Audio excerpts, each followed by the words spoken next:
I had a base on the line and the sun on my back when the police cruiser pulled up to the dock, like it was a crime scene. The silence of the lake was shredded by the crunch of gravel and the heavy clunk of the door. 2 uniforms stepped out. One young and stiff, like he just graduated from boot camp. The other older, wide-shouldered, with mirrored sunglasses and a jaw clenched tight enough to crack stone. "Us? You Mike Hadley?" the older one asked, hand hovering near his belt. I nodded, still holding the rod, the fish still tugging on the line. We got a call. Trespassing and illegal fishing on protected land. You're under temporary detainment until we can verify. He said it like he was reading off a parking ticket, not slapping handcuffs on the man who'd been born 100 yards from that very water. The younger one looked embarrassed as he pulled the rod from my hand and bagged it like evidence. I didn't argue. I didn't yell. I just looked past them at the water, glinting in the early light. That lake had been mine before half this town had even existed. I watched the base escape with a flick of its tail, disappearing beneath the reeds like it knew better than to stick around for what was coming. I sat in the back of the cruiser while they radioed dispatch. The air conditioning was too cold and smelled like plastic and nerves. From the back seat, I could see the sign nailed to the old oak by the shore. Private property, no trespassing, Hadley Ranch. My name, my land. But facts don't matter much when fear's in charge. And lately, the Homeowner Association had been stirring fear into everything like salt into stew. They'd taken over the development south of my land a few years back, turned cow pasture into cul-de-sacs, paved dreams over dirt. Then came rules, cameras, threats masked as notices. Now they wanted the lake too. A week ago, I got a letter. Said the lake was listed as a shared natural resource on a recently updated community plan. Funny thing is, no one had shared that plan with me. I tossed the letter into the fireplace. Figured that was the end of it. But here I was, hands behind my back, boots still damp from the shoreline. They held me for 4 hours before finally letting me go. No charges, just a misunderstanding. The officers didn't apologize, just told me to be careful, like I'd accidentally tripped into someone else's backyard. When I got home, I saw the damage. Beer cans, snack wrappers, even a cheap little inflatable raft left on my shore. A folding chair jammed into the mud like a flag of conquest. HOA folks had come and picnicked like they owned the place. My place. No respect, no call. Just trespassing under the illusion of authority. I stood there a long time, boots sinking slowly into the mud, heart heavier than I cared to admit. I wasn't mad. Not yet. Just tired. Tired of being pushed, erased, dismissed. That lake had been my sanctuary. My wife's ashes were scattered in the cove under the willow. My grandson caught his first fish there just last summer. And now these people wanted to fold it into their sanitized, chlorinated world. I called Gary Leland, an old buddy of my brother's, who used to work county records. Told him what happened. He whistled low and said, "You might want to come by tomorrow. There's something you need to see." That night, I didn't sleep. I sat on the porch with a shotgun across my lap, watching the lake shimmer in the moonlight. The bullfrogs croaked like they always had, indifferent to boundary lines and title deeds, and I promised myself one thing. I wasn't going to let them take it. Not with their forms and their meetings and their fake smiles. But I also knew better than to come at them head on. The Homeowner Association didn't play fair. They didn't care about what was right. They cared about what they could control, and if I wanted to beat them, I had to be smarter. I had to make them trip over their own lies, and the first step was figuring out what exactly they claimed, and how deep their illusion of ownership went. I leaned back in my chair, the wood creaking beneath me like an old friend sighing in the dark. This wasn't over. Not by a long shot. Gary's office was still in the back of that old red brick building, next to the bait shop. Same peeling paint on the trim, same busted screen door that slapped behind you like it was telling secrets. Inside, it smelled like paper, and coffee burned 3 hours too long. He didn't stand when I walked in, just lifted his chin and waved me over, like we were picking up a conversation we'd paused 20 years back. "Pulled what I could," he said, sliding a manila folder across the cluttered desk. "Took some digging. Most folks don't even know these maps exist. This one's from '82, County Soil and Water Management Plan. Back then, your lake was clearly marked private, owned by Hadley Ranch. Then, fast forward to this." He held up a newer map, glossier, digital. Here, it's listed as shared environmental asset. Someone reclassified it, quietly, without triggering public notice. I flipped through the documents. Stamped approvals, digital signatures, and a memo from someone named Darlene H., representing the Homeowner Association. My stomach turned. That was the same name on the fake welcome packet they'd left on my gate last month, wrapped in ribbon like it was a gift. They doctored the county records, I said, though I already knew it. Made it look like I'm squatting on my own land. Gary nodded. Not officially forged. They use some obscure regulation. If a body of water touches 3 or more parcels, they can submit a petition to recognize it as shared, unless there's a deeded exclusion. And guess what was missing in the 2003 resurvey after your brother died? My jaw clenched. The exclusion. Bingo. It wasn't just bureaucracy.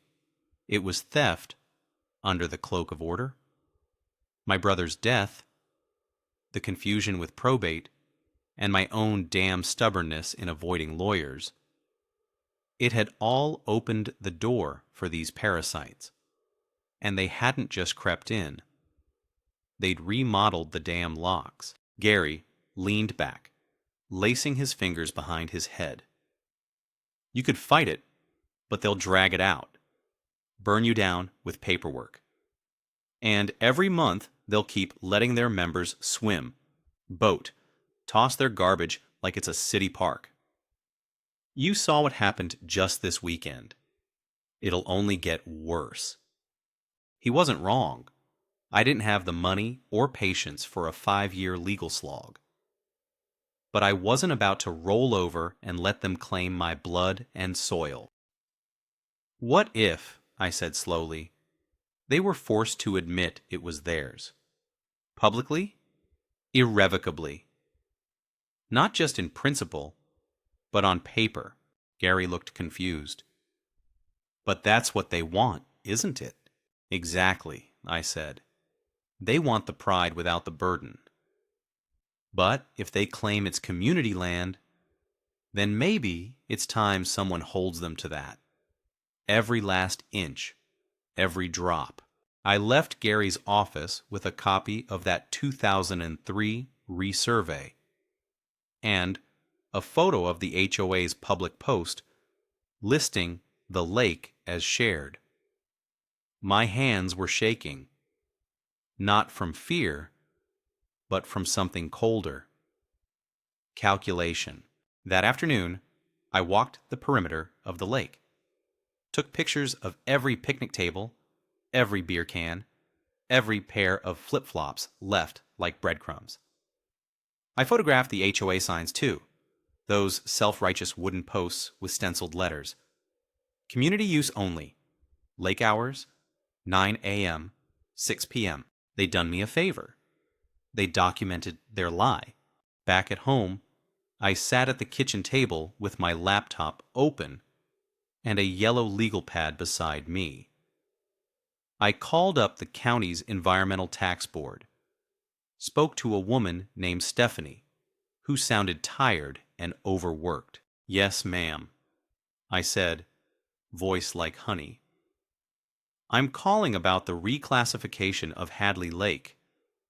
Seems it's now listed as a community asset under the Homeowner Association.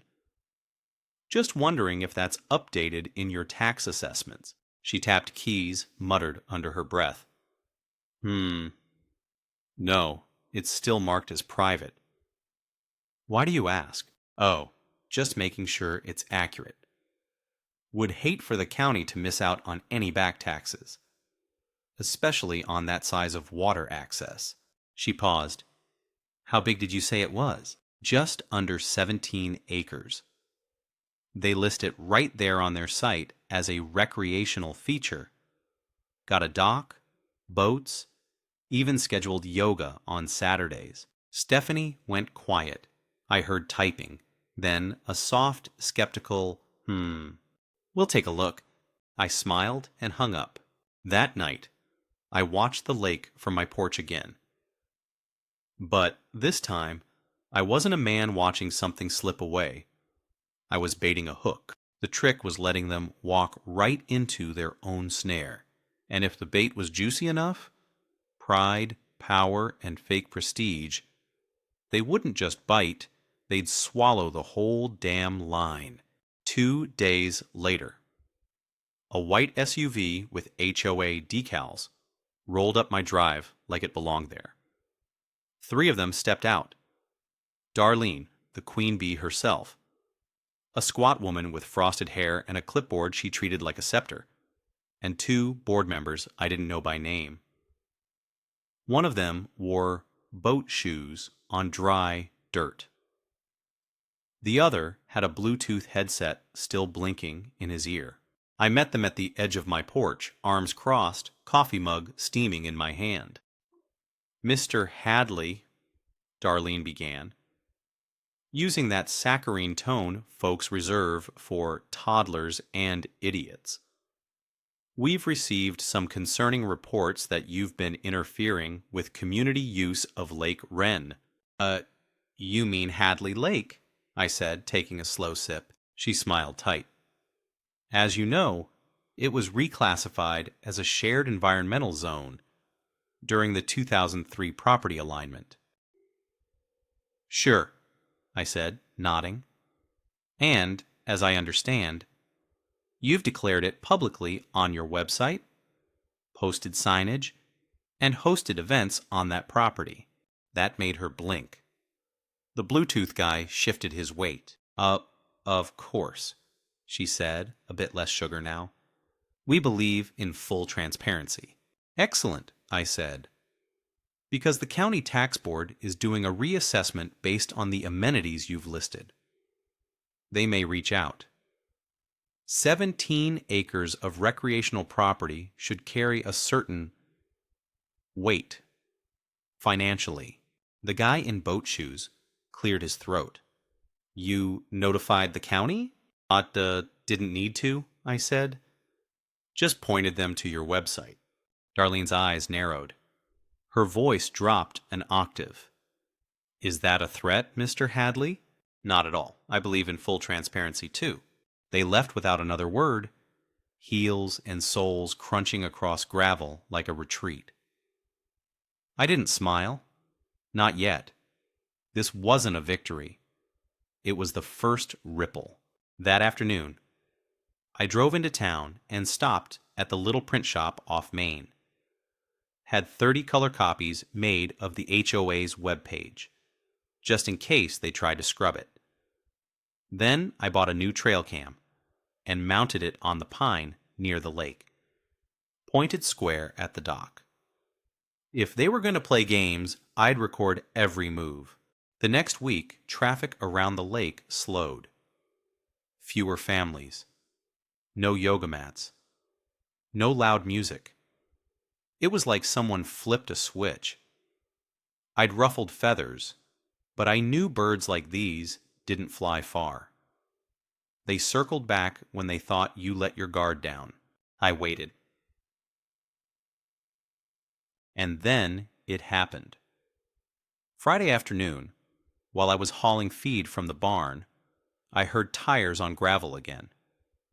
This time it was a black truck, no HOA logos, pulling a trailer with 2 aluminum canoes.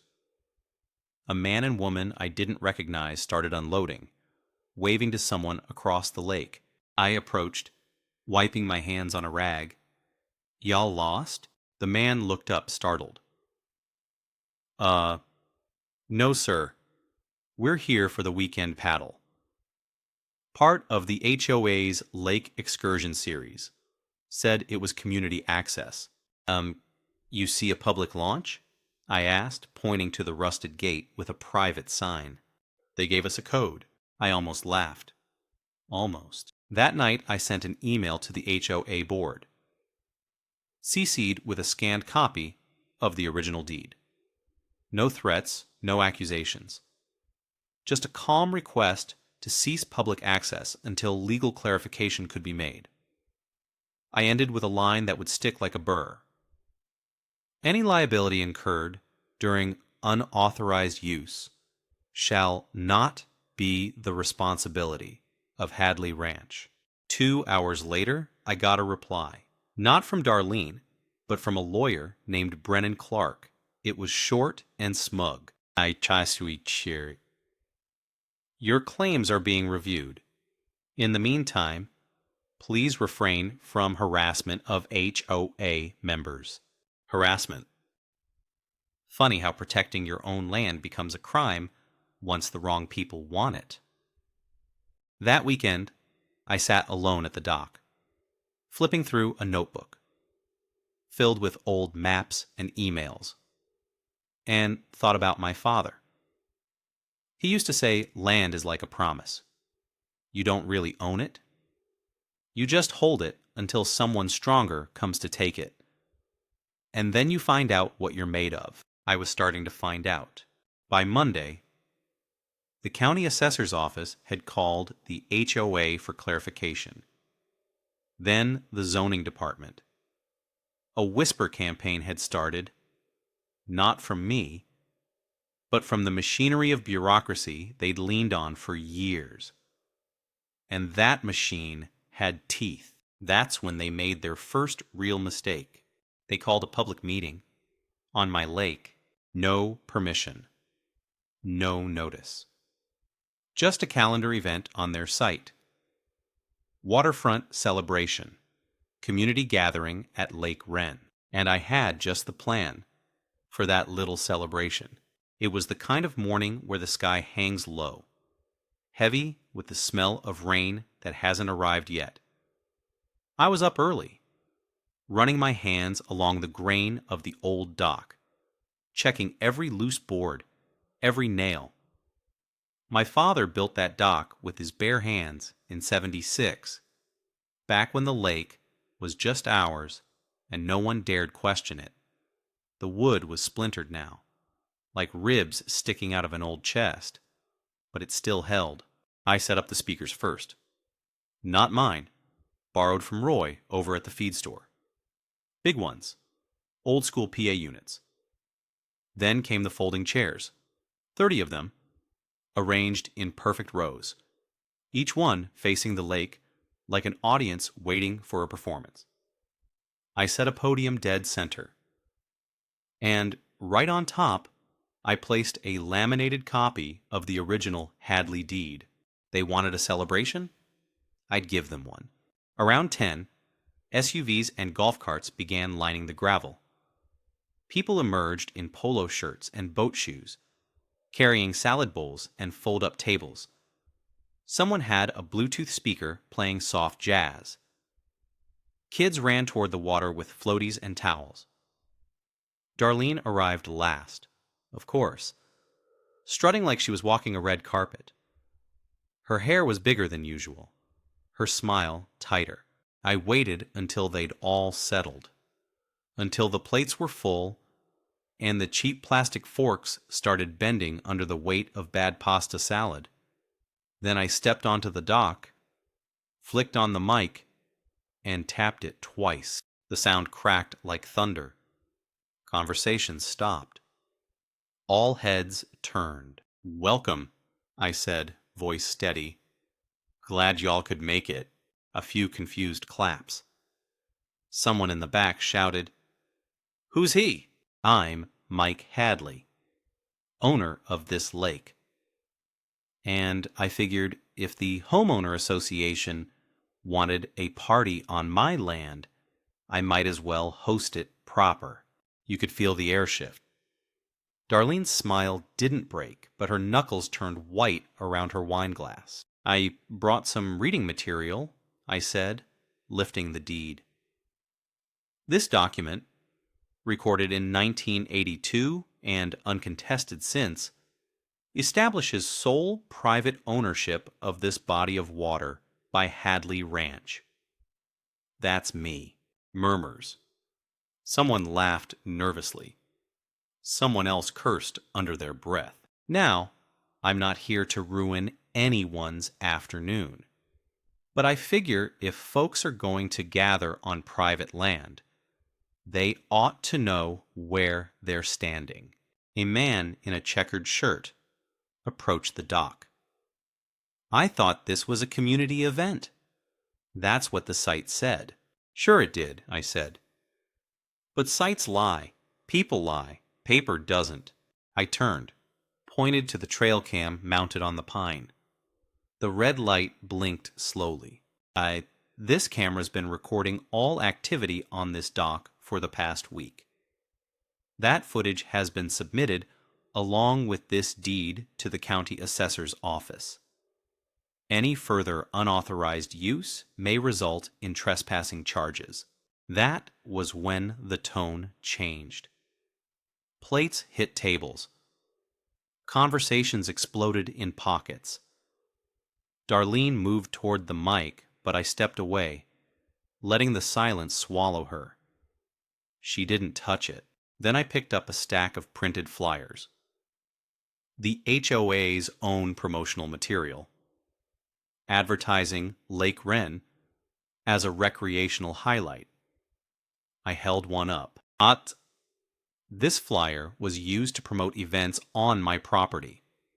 The county has copies. So does the tax board. If the HOA wishes to maintain this claim, I suggest they be ready to pay the taxes that come with it, retroactively. By then, half the guests were already packing up. Kids were pulled from the water. Darlene was frozen, a statue in sandals. She didn't speak. Couldn't. I didn't need applause. I didn't need thanks. I needed them gone. By sunset, the dock was mine again. Empty chairs, trampled grass, and silence. I sat with my boots in the water, watching minnows flicker like sparks beneath the surface. The phone call came just after dark. "Gary, you're going to want to see this," he said. "Check the county's update log tomorrow. They've opened an audit file." I leaned back, the wood creaking under me. My heart didn't race. It pulsed slow and heavy. I knew this wasn't the end. They'd regroup, find new angles. That's what snakes do when you cut off the head. They keep writhing. But for now, I'd drawn blood, and the lake was quiet again. Morning came gray and windless, like the sky itself was holding its breath. I walked the trail down to the lake, same as I always did, boots sinking into the damp earth, the quiet thick as wool. The party was gone, but its fingerprints were everywhere. Plastic cups, half buried in mud, a folding chair left by the reeds, soggy napkins tangled in cattails, like they'd just walked off stage in the middle of the show. I carried a rake in one hand and a trash bag in the other. No matter what happened, it was still my land. Still my job to clean up after their lies. Halfway through clearing the dock, I heard tires again. A lone sedan, dark gray, parked at the edge of my gravel. A man stepped out in a tailored jacket too clean for our town. He moved like someone who didn't care much about dirt. Fast, efficient, eyes scanning everything. He stopped a few feet from me and extended a hand. "Mr. Hadley, I'm Brennan Clark, legal counsel for the Homeowner Association. Mind if we speak?" I didn't take his hand. Just leaned on the rake. You're not on HOA property," I said flat. He smiled, not missing a beat. "That's precisely what we're here to clarify." He gestured toward the lake, like it was some exhibit. "There's been quite a stir. Tax board inquiry, property classification audit. We'd like to avoid escalation. Perhaps we can find a resolution without further strain." "You mean without paying what you owe?" He blinked. "Just once. The HOA is willing to make reasonable concessions. Maintenance, limited shared access, maybe even community investment in infrastructure." It's not yours to invest in," I cut in. "And I'm not here to bargain over my dead wife's shoreline." That did it. He stiffened, readjusted his collar. I could see the flash of calculation behind his eyes. He was used to meetings, to motions and mediated silence. But he wasn't ready for the kind of weight a man carries after watching cancer eat someone he loves while the sun sets over that exact cove. He cleared his throat. "Then I'm obligated to inform you that if you continue obstructing public access..."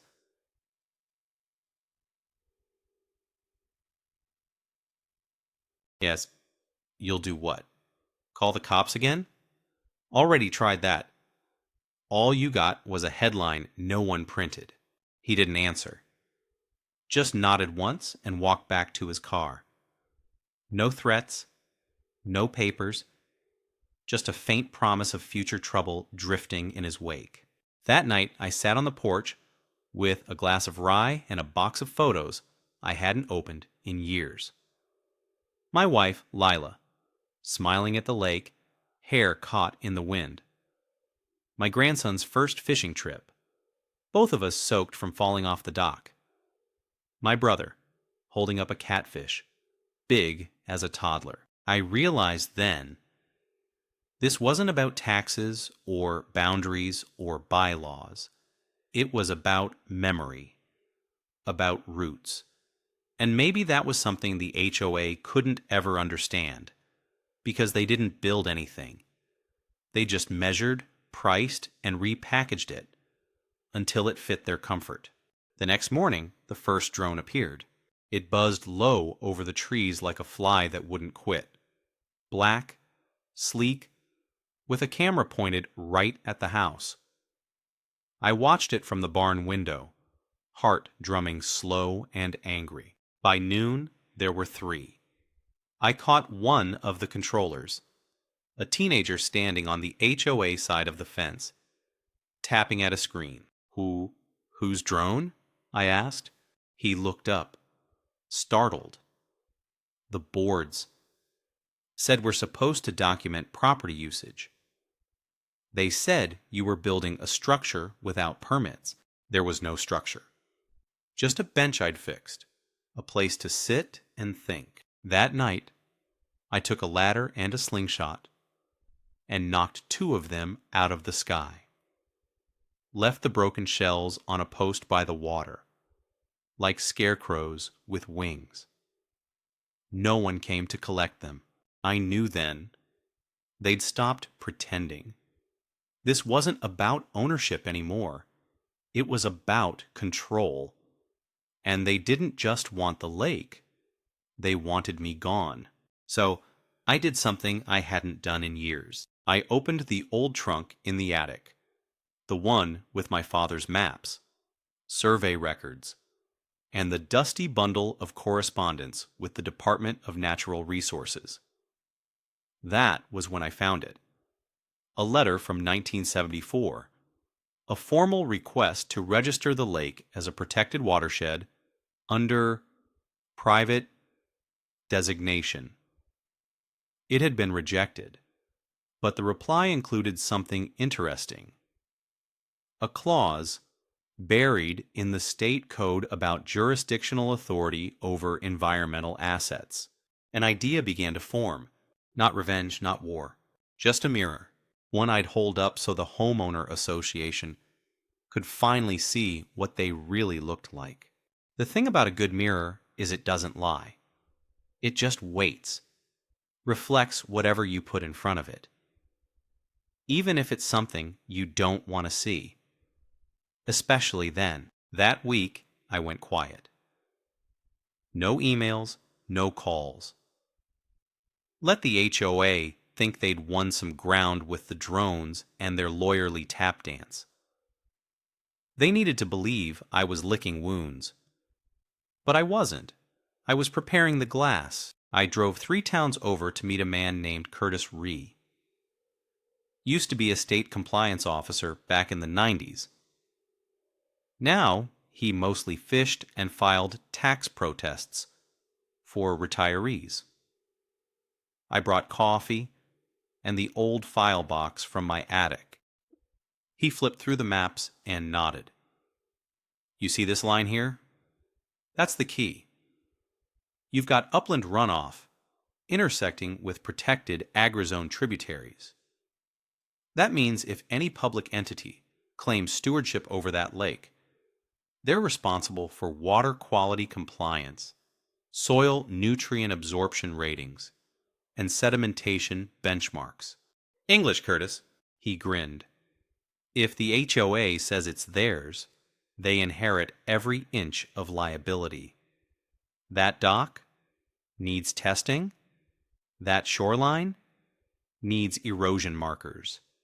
Even the fish, if they're hosting events, the county can demand stocking reports and safety plans. I leaned back, arms crossed.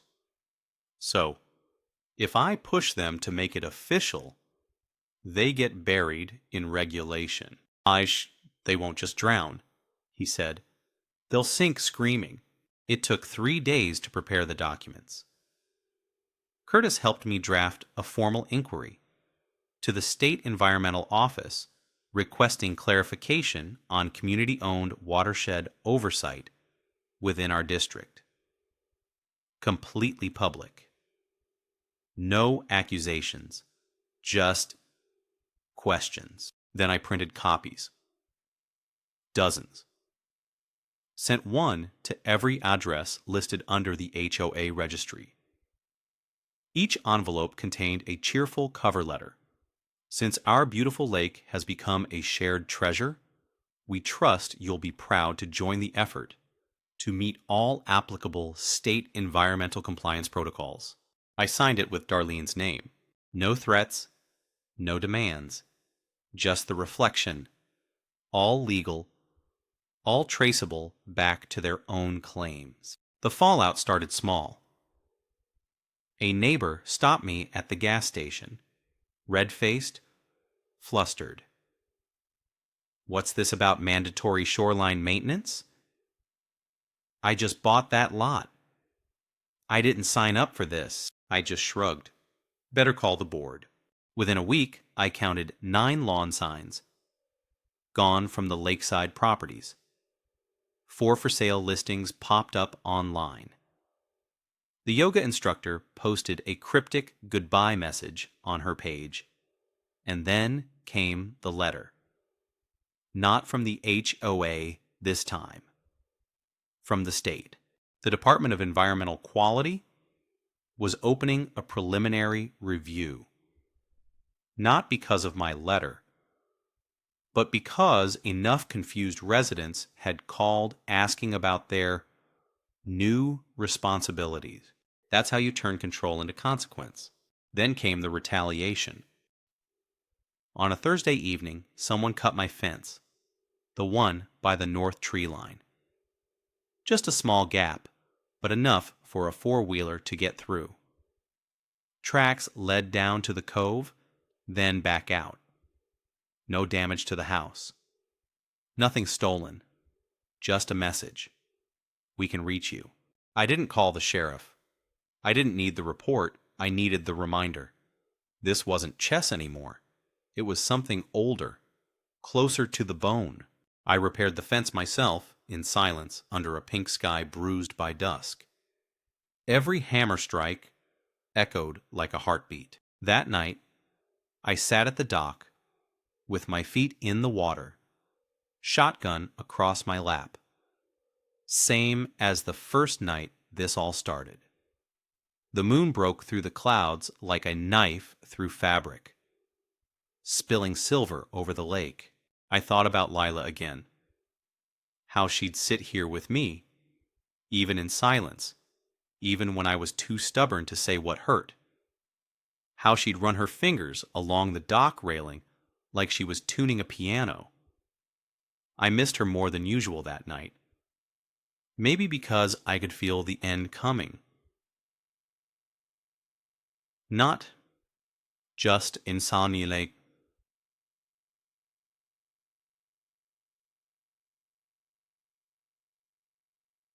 fight, but of something bigger. That's when headlights flared at the top of the ridge. A truck I didn't recognize. Engine running. Just sitting there, watching. They didn't come down from the ridge that night. Just sat there, engine idling. A presence meant to be felt, not acted on. I waited an hour. 2. Then the lights flicked off and the truck backed out slow, like a snake disappearing into the brush. The next morning, I walked the trail up there. Gravel freshly disturbed. A cigarette butt crushed into the dirt. Menthol. Lila used to hate that smell. Said it clung to the wind.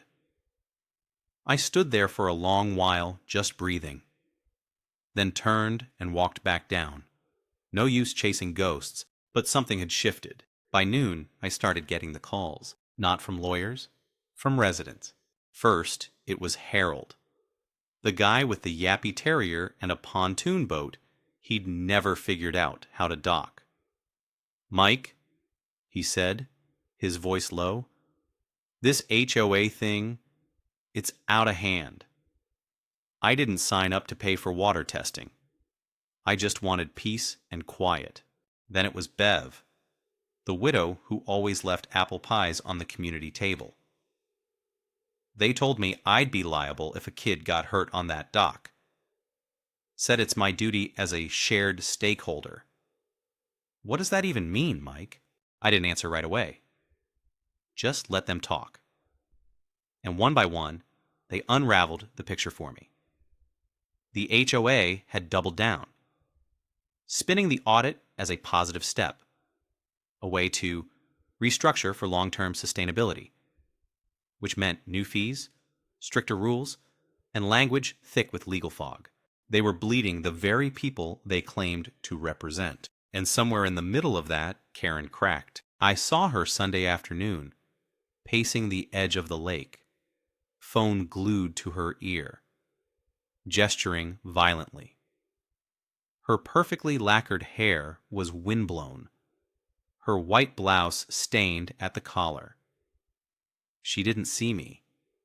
Or maybe she didn't care anymore. The next day, the HOA posted a statement on their site.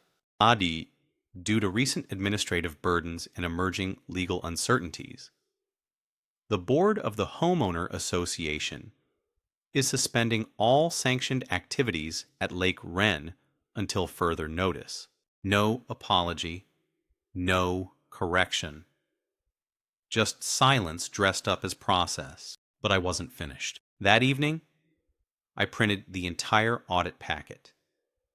Every photo, every flyer, every HOA forum post where they advertised lake events. I packed it into a box, sealed it with tape, and wrote in black marker, "For review, recreational liability documentation." Then I drove to Brennan Clark's office. Fancy building, all glass and stone and cold light. Left the box with the front desk.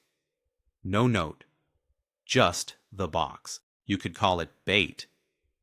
But really, it was something else. A gift. One last chance for them to look in the mirror before it shattered. That night, as I sat on the dock, I saw the first real sign it was working. A boat, half loaded with chairs and coolers, sat stalled mid-lake. Two men argued inside, pointing toward shore. One held up a printed page. Looked like one of my flyers. Then they turned back, paddling slowly. Next morning, I found an envelope tucked into my gate. No return address. Just one line written in tight, anxious handwriting. And they're going to blame you when this explodes. It didn't scare me. But it told me something important. They were losing control of their own lie. People don't panic when they're in charge. They panic when they know it's slipping through their fingers. I started writing a letter that night. Not to the HOA, not to Clark, but to the State Land Commission. It began with 3 words. I relinquish nothing. Rain came the next day. Not a storm, not dramatic. Just a steady, unrelenting curtain that turned the lake silver and the sky bone gray. I watched from the porch as drops tapped the wood like distant footsteps, each one erasing the tracks of the ones before. I'd lived through droughts, fires, even a tornado that once took the roof off my tool shed and scattered nails across 2 counties. But this rain felt different, like it was preparing the ground for something else. A reset. The HOA website went dark. No notice, just gone. I checked again at midnight. Still offline. They'd either pulled it or been told to. By morning, 3 trucks were parked at the cul-de-sac near the lake. Men in reflective vests, hard hats, State Department of Environmental Quality. Plain as day. They started measuring distances, taking soil samples, placing markers. One of them knocked on my door around 10. "Mr. Hadley, you'll see us around for a bit. Routine classification assessment. No action yet, just mapping." I nodded. Didn't ask questions. Didn't offer coffee. I didn't need to. What mattered was this. The moment the HOA claimed the lake as theirs, they invited all of this. The attention, the scrutiny, the rules. Control has a cost. Midweek, I received a registered letter from Brennan Clark's office. This one was long, dense, and filled with apologies so carefully worded, they looped around themselves like vines. In short, the HOA wished to voluntarily renounce any prior claim to the lake, known as Lake Wren, and formally recognized Hadley Ranch as sole steward and responsible party. No press release. No public walkback. Just quiet surrender, typed in 12-point font. I could have stopped there, but I didn't, because I knew what they'd done. The whispers, the drones, the fence, the sleepless nights. You don't get to erase that with a paragraph and a notarized signature. So I called Gary, told him to meet me at the old records hall. We spent 2 hours pulling deeds, plats, forgotten survey records. Gary knew what to look for. He found it first. An easement filed in 1999. One the HOA had used to justify expansion into parcels they never legally incorporated. Technical language buried in legalese. But the short version? If the HOA ever filed false jurisdiction over non-owned land, they triggered a clause requiring dissolution of shared maintenance funding unless they obtained unanimous owner consent, which they didn't, and I was an owner. That night, I mailed a single-page affidavit to the county clerk. I do not consent. It hit them like a silent bomb. The next 2 days, trucks left the HOA office one after another. The board issued a terse message. All financial activities suspended pending review. By Friday, residents were asking who'd pay for streetlight repairs, irrigation maintenance, pool cleaning. No one answered, because the answer was no one. Not anymore. You build your kingdom on someone else's foundation, you better hope they never pull it out from under you. That weekend, I fished again. Just me, the lake, and the memory of Lila's laugh echoing off the cove. Mid-cast, I heard a familiar voice behind me. You won. I turned. It was Darlene. She looked smaller. No makeup. Windbreaker zipped tight like armor. Her voice wasn't angry, just tired. You didn't think we'd fight back?" I asked. She shook her head. "We thought you'd fold. Everyone does. You built something fake on top of something real." I said, "Eventually, the ground reminds you who it belongs to." She stood there a moment longer, like she might say more, then turned and walked away. No threats, no promises, just rain on her shoulders and the slow, sinking silence of someone who's finally seen their reflection and can't stand what's looking back. The silence after war is never clean. It's layered. Some days it tastes like peace. Other days like ash. Weeks passed. The state closed its file. The Department of Environmental Quality packed up and left. The HOA never formally dissolved, but it may as well have. Meetings ceased, accounts froze, and residents stopped pretending they believed in the cause. One morning, I passed a moving truck parked outside Harold's place. He nodded at me with that half-smile people give when they're not sure if they should apologize or say thank you. I just nodded back. No sense in either. They never rebuilt the website. The HOA name remained on a faded sign by the entrance road. Letters peeling. Like a memory everyone was trying to forget. But I didn't forget. I walk the lake every morning now. Just once around. Past the old sycamore where my brother carved his initials. Past the bench where Lila used to knit. Even past the cove where Karen once held court like a queen. There were no more drones, no more notices. Just wind, water, and the rustle of leaves that didn't care who owned what. I fixed the dock. Replaced the loose boards. Sanded the railings. Stained it myself. The same shade my father used the summer before he died. When it dried, I carved one line into the edge, facing the water. It's mine because I never left. And that's the truth. That's what they never understood. Ownership isn't paperwork. It's presence. It's memory. It's grief and sweat.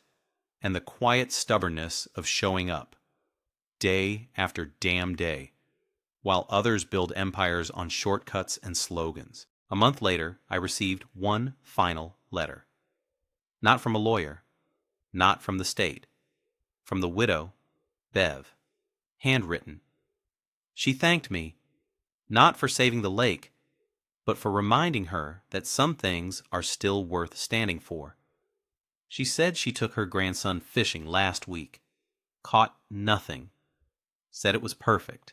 That letter's framed now, hung in the hallway beside a black and white photo of Lila, sitting on the dock, barefoot, and laughing like the world had nothing left to prove. The lake's quiet these days, but not empty. Kids sneak down sometimes. I let them. They don't litter. They whisper like it's church. I figure that means they feel it too. That weight of something older than fences and forms. Funny thing is, I never wanted a fight. Never asked for a stage or a spotlight. I just wanted the place to stay what it always was. Honest. Simple. Mine. Now it is. Not because I beat them, but because I never gave it away. And if someday someone else tries, some new board, some slick suit with maps and bylaws, I'll be waiting, rod in hand, boots in the mud, and a quiet promise between me and the water. Not this lake, not ever again.